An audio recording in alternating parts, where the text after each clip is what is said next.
नमस्कार, मी शीतल. मित्रांनो, असं म्हणतात की नशीब बदललं की माणसंही बदलतात. पण जेव्हा आपलीच रक्ताची माणसं पैशाच्या हव्यासापोटी नात्यांमधला जिव्हाळा विसरतात, तेव्हा मात्र काळजाला घरं पडतात. आज मी तुम्हाला अशा एका भावाची गोष्ट सांगणार आहे, ज्याला आपल्याच कुटुंबाने गरीब आणि खेडवळ म्हणून हिणवलं, ज्याला आपल्याच पुतणीच्या लग्नात सख्ख्या भावानी अपमानास्पद वागणूक देऊन घराबाहेर काढण्याचा प्रयत्न केला.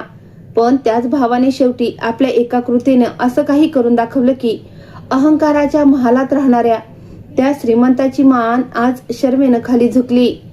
पैशाच्या श्रीमंतीपेक्षा काळजाची श्रीमंती किती मोठी असते हे सांगणारी ही डोळ्यात पाणी आणणारी कथा, श्रीमंती काळजाची. गावाकडच्या त्या जुन्या घराच्या पडवीत विनायक आपल्या आईवडिलांना समजवण्याचा जीवापाड प्रयत्न करत होता. त्याच्या डोळ्यात काळजी होती आणि आवाजात आर्जव होतं. तो म्हणत होता, आई बाबा, तुम्ही शहरात का जाताय? तिथं तुमचं मन मुळीच लागणार नाही. इथली मोकळी हवा आणि हे अंगण सोडून तिथे त्या सिमेंटच्या बंद खोलीत तुम्हाला कसं वाटेल? आणि तिथल्या वहिनींची पद्धत, त्यांचा स्वभाव सगळं वेगळं आहे. माहीत नाही तिथे तुमच्याशी कसं वागतील. विनायकला राहून राहून भीती वाटत होती की शहरात गेल्यावर त्याच्या म्हाताऱ्या आईवडिलांचे हाल होतील. पण आईवडील मात्र आज आपल्या हट्टावर ठाम होते. ते विनायकचं काहीच ऐकायला तयार नव्हते. उलट आईच विनायकवर टाफरली आणि म्हणाली, विनायक, आम्ही काय फक्त तुझ्याच वाट्याला आलोय का? बाकी मुलांना पण आमची ओढ आहेच की. ते लोक इतका आग्रह करतात की आमच्याकडे या, थोडा वेळ आमच्यासोबत सुद्धा घालवा. पण आजवर फक्त तुझ्यामुळे आम्हाला त्यांच्याकडे जाता आलं नाही. जी आई आजवर नेहमी काही ना काही मजबुरी सांगून विनायककडे थांबायला तयार असायची, तीच आई आज इतक्या स्पष्ट आणि कडवट भाषेत बोलली की विनायक क्षणभर सुन्न झाला.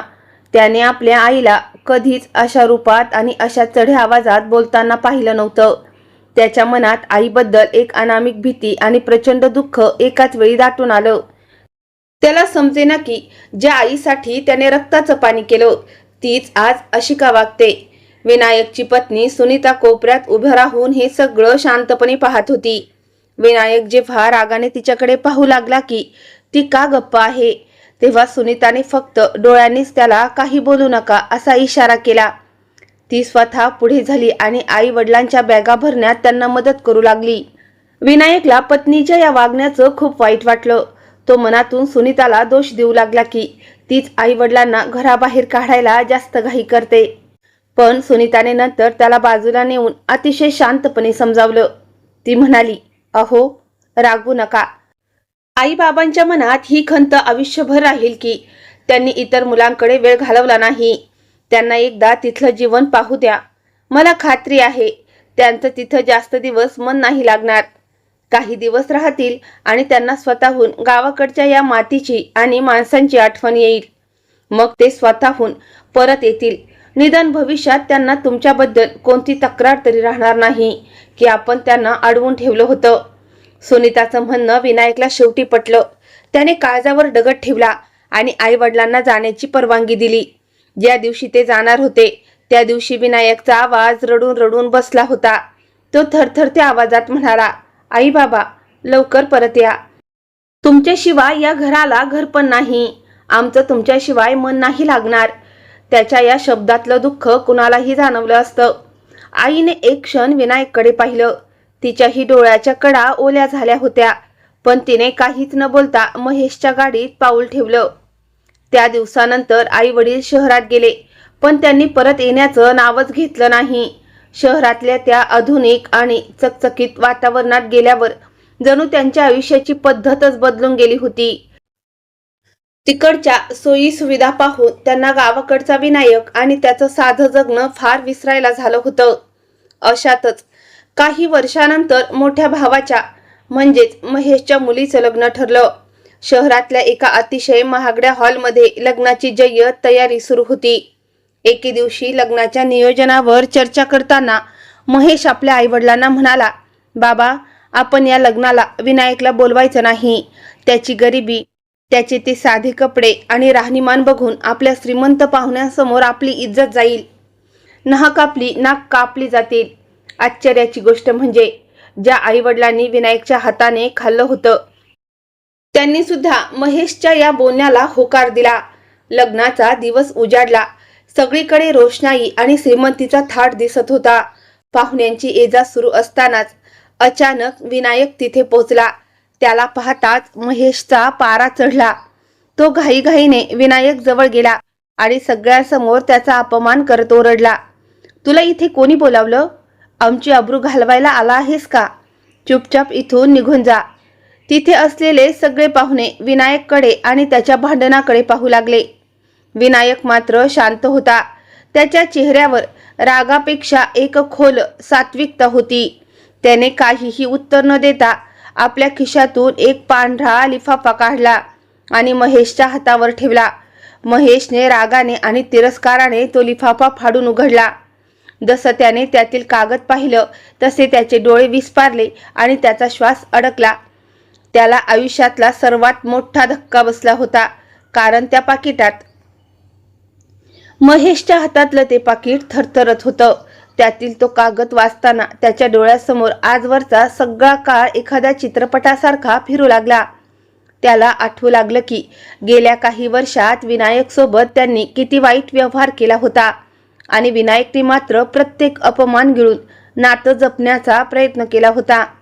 शहरातल्या त्या सुखसुविधांमध्ये आणि चकचकीत आयुष्यात आईवडील इतके हरवून गेले होते की गावाकडचा तो साधेपणा आणि तिथली आपली जिव्हाळ्याची माणसं त्यांना पार विसरायला झाली होती. विनायक, त्याची पत्नी सुनीता आणि त्यांची लहान मुलं हे सगळं जणू त्यांच्यासाठी आता जुना इतिहास झाला होता. काळ कोणासाठीही थांबत नाही.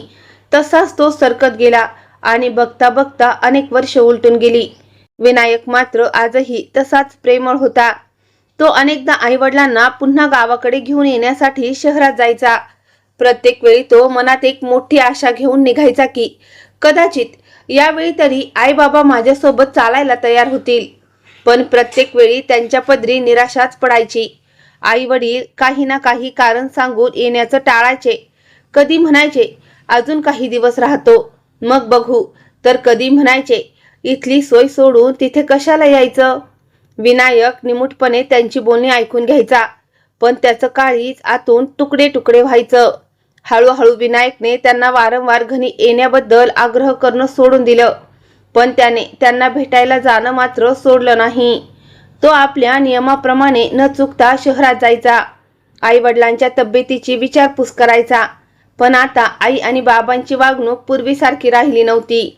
ज्या विनायकने त्यांच्यासाठी आपलं आयुष्य वेचलं त्याला आता ते साधं महत्त्वही मिळेनासं झालं होतं. ते दोघंही आपल्या शहरी व्यापात इतके मग्न असायचे की विनायकशी एखादं दुसरं औपचारिक बोलणं करून पुन्हा आपल्या दुनियेत हरवून जायचे. विनायक मग हिरमुसल्या चेहऱ्याने गावी परतायचा आणि घरी आल्यावर सुनीतापाशी आपलं मन मोकळं करून दुःख हलकं करायचा.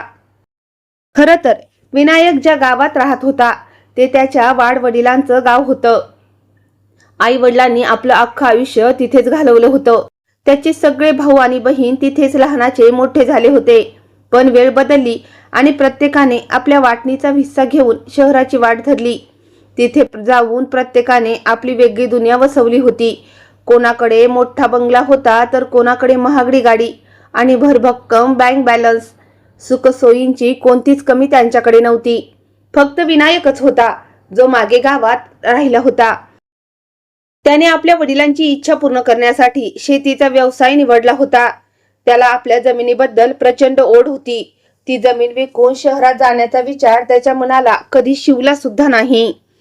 त्याच्यासाठी ती जमीन हीच त्याची ओळख होती आणि तेच त्याचं खरं वैभव होतं. तो साधेपणाने जगायचा, पण त्याच्या मनात एक प्रकारची शांतता होती. दुसरीकडे त्याच्या भाऊ बहिणींना मात्र विनायकच्या आयुष्यात कोणताही रस नव्हता.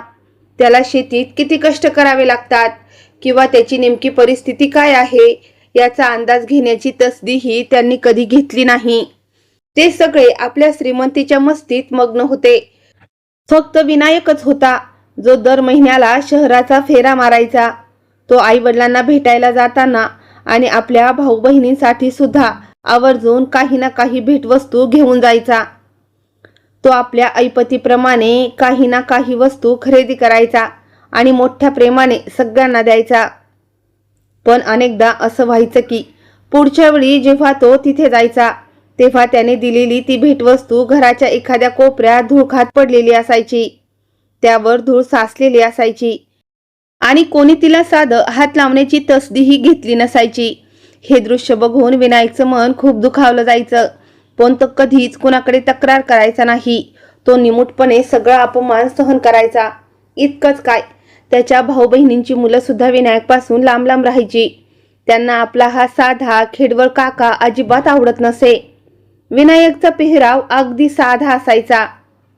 त्याचे कपडे जुन्या पद्धतीचे असायचे आणि त्यात कोणताही नवीन फॅशनचा लवलेश नसायचा. त्याच्या नजरेत तो फक्त एक मागासलेला शेतकरी होता. आणि आज लग्नाच्या मांडवात त्याच साध्या पेहरावातल्या भावाच्या पाकिटात तो कागद वाचताना महेशच्या पायाखालची जमीन सरकली होती. त्याला स्वतःच्या वागण्याची प्रचंड लाज वाटू लागली होती.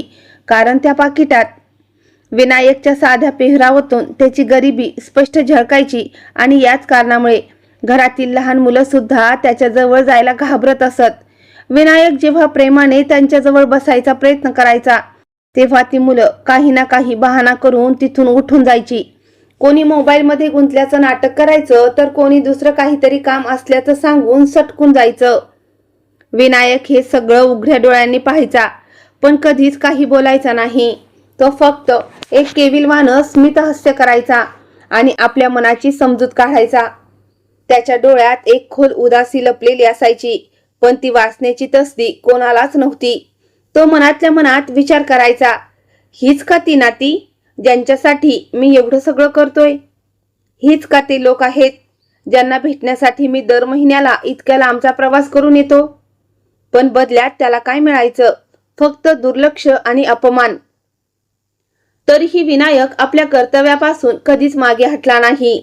प्रत्येक वेळी तो याच आशेने शहरात जायचा की कदाचित यावेळी सगळं बदलेल. कदाचित आई बाबा मला पूर्वीसारखं प्रेम देतील. कदाचित माझ्या भावंडांना माझी किंमत कळेल आणि ही मुलं माझ्याजवळ येतील. पण प्रत्येक वेळी त्याची ही आशा काचेसारखी तडकून जायची. वेळेनुसार विनायकच्या मनात एक प्रकारची पोकळी निर्माण झाली होती. तो गावी परतला की आपल्या शेतात मातीत काम करताना काही वेळासाठी सगळं दुःख विसरून जायचा. त्या मातीचा सुगंध त्याला एक प्रकारची शांती द्यायचा आणि पिकांची ती हिरवळ त्याच्या मनाला उभारी द्यायची. तीच त्याची खरी दुनिया होती आणि तोच त्याचा एकमेव सहारा होता. पण रात्रीच्या वेळी जेव्हा तो अंथरुणावर पाठ टेकवायचा तेव्हा मात्र त्याला आई वडिलांची आठवण छळल्याशिवाय राहायची नाही. त्याच्यासोबत गावात घालवलेले ते जुने दिवस त्याला आठवायचे आणि त्याचे डोळे पाण्याने डबडबायचे. त्याला वाटायचं की काश आई बाबा पुन्हा परत येतील आणि सगळं पूर्वीसारखं होईल. पण त्यालाही कुठेतरी ठाऊक होतं की आता ते शक्य नाही. दुसरीकडे त्याच्या भाऊ बहिणींच्या वागण्यात काळानुसार अधिकच कडवटपणा येत चालला होता. ते फक्त विनायकला दुर्लक्षितच करायचे असं नाही, तर आता ते उघडपणे त्याच्याबद्दल वाईट बोलायला लागले होते. जेव्हा कधी हे सगळे एकत्र बसायचे तेव्हा विनायकचा विषय निघाला की त्याच्या बोलण्याचे सूर लगेच बदलायचे. कोणी त्याच्या साधेपणाची थट्टा उडवायचं तर कोणी त्याच्या गरिबीला त्याची कमजोरी ठरवायचं. आयुष्यात काहीच कमवता आलं नाही याला, गावात राहून आपलं अख्खं आयुष्य वाया घालवलं, अशा शब्दात ते त्याचा अपमान करायचे. त्याच्या बोलण्यात प्रचंड गर्व आणि अहंकार असायचा. हळूहळू आई सुद्धा त्यांच्या हो मध्ये हो मिळू लागली होती. जी आई कधी काळी विनायकच्या कौतुकाचे पोवाडे गायची तीच आई आज दुसऱ्यांचं ऐकून फक्त मान डोलावू लागली होती. कधी कधी तर ती स्वतःच म्हणायची, विनायकने जर वेळी शहरात येऊन एखादं काम केलं असतं तर आज त्याचंही काहीतरी नाव असतं. बाबा सुद्धा बहुतेक वेळा गप्पच असायचे. ते विनायकच्या बाजूनेही बोलायचे नाहीत आणि त्याच्या विरोधातही नाही. पण त्यांचं हे शांत राहणं विनायकसाठी एखाद्या शिक्षेपेक्षा कमी नव्हतं. विनायकचा मोठा भाऊ महेश हा कधीच आई वडिलांशी प्रामाणिक नव्हता. त्याने त्यांना आपल्याकडे फक्त एकाच उद्देशाने ठेवून घेतलं होतं आणि तो म्हणजे त्यांच्या वाट्याची संपत्ती अजूनही त्यांच्याच नावावर होती. संपत्तीच्या लोभापायी त्याने रक्ताच्या नात्याची आणि आपल्या धाकट्या भावाच्या कष्टाची किंमत कवडीमोल करून टाकली होती. पण आज लग्नाच्या या मांडवात विनायकने दिलेल्या त्या पाकिटाने महेशच्या या अहंकाराला सुरुंग लावला होता. त्या कागदावर असं काहीतरी होतं ज्याची कल्पना महेशने कधी स्वप्नातही केली नव्हती. महेशला हे चांगलंच ठाऊक होतं की जोपर्यंत तो आई वडिलांशी वरवर चांगलं वागेल तोपर्यंतच ते त्याच्याकडे राहतील आणि त्यांची सगळी संपत्ती त्याच्या ताब्यात राहील. तो स्वतः आई वडिलांना वेळ देत नसे, पण त्याने त्यांच्या दिमतीला नोकरांची फौज उभी केली होती, जेणेकरून कोणाला तक्रार करायला जागा उरणार नाही. घरात चैनीच्या सर्व वस्तू होत्या. नोकर चाकर सदैव हजर असायचे आणि खाण्यापिण्याचे उत्तम पदार्थ असायचे. पण या सगळ्यानंतरही आईवडिलांच्या मनात एक अजब पोकळी निर्माण झाली होती, जी त्यांना स्वतःलाही जाणवत होती, पण ते ती स्वीकारायला तयार नव्हते. महेश आधी श्रीमंत होता, पण त्याची हाव संपण्याचं नाव घेत नव्हती. तो रात्रंदिवस फक्त पैसा कसा वाढवायचा याच विचारात असायचा. त्याच्यासाठी नाती आणि भावना या गोष्टी आता खूप मागे पडल्या होत्या. त्याची मुलं आता मोठी झाली होती, उच्च शिक्षण घेत होती. त्यांचं राहणीमान पूर्णपणे आधुनिक होतं आणि त्यांच्या बोलण्या वागण्यात एक प्रकारचा अहंकार स्पष्टपणे जाणवायचा.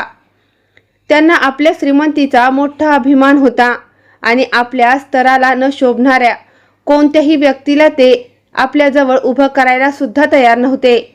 अशातच महेशच्या मुलीसाठी एक खूप चांगलं स्थळ आलं. मुलगा सुद्धा मोठ्या खानदानातला श्रीमंत आणि शिकलेला होता. दोन्ही कुटुंबाची बरोबरी असल्याने नातं पक्क झालं. घरात आनंदाची लाट उसळली आणि लग्नाची जय्यत तयारी सुरू झाली. पाहुण्यांच्या याद्या बनू लागल्या. महागडे कपडे आणि दागिने खरेदी केले जाऊ लागले. घराला सजवण्यासाठी खास सजावटकार बोलावले गेले. एके दिवशी सर्व भावंडे आणि आई वडील एकत्र बसले होते आणि लग्नाच्या तयारीवर चर्चा सुरू होती. तितक्यात मोठी वहिनी अचानक म्हणाली, आपल्याला पाहुण्यांची यादी खूप विचारपूर्वक बनवावी लागेल. आपले व्याही खूप मोठे लोक आहेत. त्यांच्याकडे तर कामवाल्या सुद्धा शिकलेल्या असतात. आपल्याला आपल्या प्रतिष्ठेचा विचार करावा लागेल. तिचं हे बोलणं ऐकून सगळे शांत झाले. वहिनीने पुढे स्पष्ट शब्दात सांगितलं, माझ्या मते आपण विनायकला लग्नाचं आमंत्रण द्यायला नको. तो गरीब आहे आणि त्याच्या वागण्या बोलण्यातून ती गरिबी स्पष्ट दिसते. त्याचे कपडे आणि राहणीमान आपल्या दर्जाला साजेस नाही. त्याची पत्नी आणि मुलं कशी असतील कोण जाणे. आपण तर त्यांना अनेक वर्षापासून पाहिलेलंच नाही. जर ते लोक इथे आले तर लोक काय म्हणतील. महेशच्या दुसऱ्या भावानेही लगेच वहिनीच्या बोलण्याला पाठिंबा दिला. तो म्हणाला, अगदी बरोबर. तो जर इथे आला तर आपली बदनामी होईल. लोक म्हणतील की इतर सगळे भाऊ बहीण इतके सुशिक्षित आणि श्रीमंत आहेत, मग हा असा खेडवळ कुठून आला. आपल्याला आपल्या मान सन्मानाचा विचार करायला हवा. हळूहळू सर्वांनी याच गोष्टीवर संमती दर्शवली. विनायकच्या बाजूने कोणीही एक शब्दही काढला नाही. आई आणि बाबा तिथेच बसले होते. एका क्षणासाठी असं वाटलं की आई काहीतरी बोलणार, पण दुसऱ्या क्षणी तिनेही शांतपणे मांडू लावली. विनायकला लग्नात बोलवायचं नाही हा निर्णय आई वडिलांनीही मान्य केला. अशा प्रकारे हे नक्की झालं की विनायकला या आनंदाच्या प्रसंगी सामील करून घेतलं जाणार नाही. जणू तो या कुटुंबाचा भागच नसावा. अशा पद्धतीने त्याला आपल्याच रक्ताच्या नात्यातून बेदखल करण्यात आलं होतं. पण विनायकने दिलेल्या त्या पाकिटात असं काहीतरी होतं जे महेशच्या या अहंकारी विचारांच्या चिंधड्या उडवणार होतं. सगळेजण पुन्हा एकदा आपल्या कामात गुंग झाले, पण कोणाच्याही मनात हा विचार आला नाही की विनायकला न बोलवण्याचा हा निर्णय किती क्रूर आणि अन्यायकारक होता. इकडे विनायक आपल्या गावात नेहमीसारखं साधं आयुष्य जगत होता. त्याला या गोष्टीची पुसटशीही कल्पना नव्हती की त्याची स्वतःची रक्ताची माणसं त्याला आपल्या आयुष्यातील सर्वात मोठ्या आनंदापासून जाणीवपूर्वक दूर ठेवत आहेत. तो आपल्या शेतीच्या कामात व्यस्त होता, पण मनाच्या कोणत्या तरी कोपऱ्यात एक सुप्त इच्छा नक्कीच होती की आपल्या पुतणीच्या लग्नाचा हा सोहळा डोळे भरून पाहायला मिळावा. अखेर लग्नाचा तो मोठा दिवस उजाडला. शहरात अतिशय थाटामाटात सोहळ्याचं आयोजन केलं गेलं. रोषणाईने उजळलेले ते आलिशान घर आणि पाहुण्यांची मोठी वर्दळ. चहूकडे फक्त आनंदाचंच वातावरण होतं. महागड्या वस्त्रात नटलेले लोक एकमेकांशी हसून खेळून गप्पा मारत होते आणि वातावरणात एक वेगळाच उत्साह होता. अशातच अचानक घराच्या मुख्य दरवाजापाशी एक अत्यंत साधा माणूस उभा असलेला दिसला. त्याचे कपडे अगदी सामान्य होते आणि त्याच्या चेहऱ्यावर लांबच्या प्रवासाचा थकवा स्पष्टपणे जाणवत होता. तो विनायक होता. कोणाचंच आमंत्रण नसतानाही केवळ आपल्या पुतणीबद्दलच्या प्रेमापोटी तो या सोहळ्यात सामील व्हायला धावून आला होता. तो संकोचत हळूहळू आत आला. त्याची नजर इकडे तिकडे फिरत होती. एखाद्या महालासारख्या असलेल्या त्या घरात तो स्वतःला पूर्णपणे उपरा आणि पोरका समजत होता. पण त्याच्या मनात कसलाही द्वेष नव्हता. फक्त एकच ओढ होती, ती म्हणजे आपल्या पुतणीला नवरीच्या रूपात सुखी पाहण्याची. जेव्हा त्याची नजर नवरी बनलेल्या आपल्या पुतणीवर पडली तेव्हा तो एका क्षणासाठी जागीच खिळला. त्याचे डोळे भरून आले. त्याला पुतणीचे ते लहानपणीचे दिवस आठवले, जेव्हा ती त्याच्या खांद्यावर खेळायची.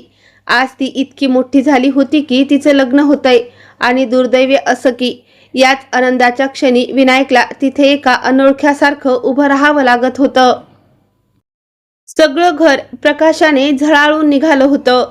पण या गर्दीत विनायक एका कोपऱ्यात शांत उभा राहून आपल्या पुतणीला साश्रू नयनांनी पाहत होता. त्याच्या काळजात एक अजब वेदना होत होती. तो तिथे तसाच उभा होता की अचानक त्याचा मोठा भाऊ महेशची नजर त्याच्यावर पडली. महेशचा चेहरा क्षणात रागाने लाल झाला आणि तो अत्यंत वेगाने विनायकच्या दिशेने चालत आला. महेशने जवळ येऊन दाबल्या पण अतिशय कडवट आवाजात विचारलं, तू इथे कशाला आला आहेस? तुला इथे कोणी बोलावलं? आम्ही तुला आमंत्रण दिलं नव्हतं. हे कळत नाही का? गुपचूप इथून निघून जा. आमची आबरू घालवू नकोस. रागाच्या भरात महेशचा आवाज थोडा वाढला, ज्यामुळे आसपास उभ्या असलेल्या पाहुण्यांच्या नजरा त्याच्याकडे वळल्या. वातावरणातली ती हसती खेळती शांतता एकाएकी एका विचित्र दडपणात बदलली. विनायकने अपराधीपणाने मान खाली घातली, पण त्याच्या चेहऱ्यावर महेशबद्दल कोणताही राग नव्हता. त्याने अत्यंत शांतपणे आपल्या खिशात हात घातला आणि एक साधा पांढरा लिफाफा बाहेर काढला. मग तो धीर एकवटून नवरी बनलेल्या आपल्या पुतणीच्या दिशेने पुढे सरकला. आपल्या लाडक्या काकाला असं अचानक समोर पाहून ती मुलगी सुद्धा क्षणभर गोंधळली आणि थक्क होऊन त्याच्याकडे पाहू लागली. विनायकने तो लिफाफा तिच्या हातात दिला आणि तो महेशच्या समोर धरला. विनायकने अतिशय मायेनं आपल्या पुतणीच्या डोक्यावर हात ठेवला.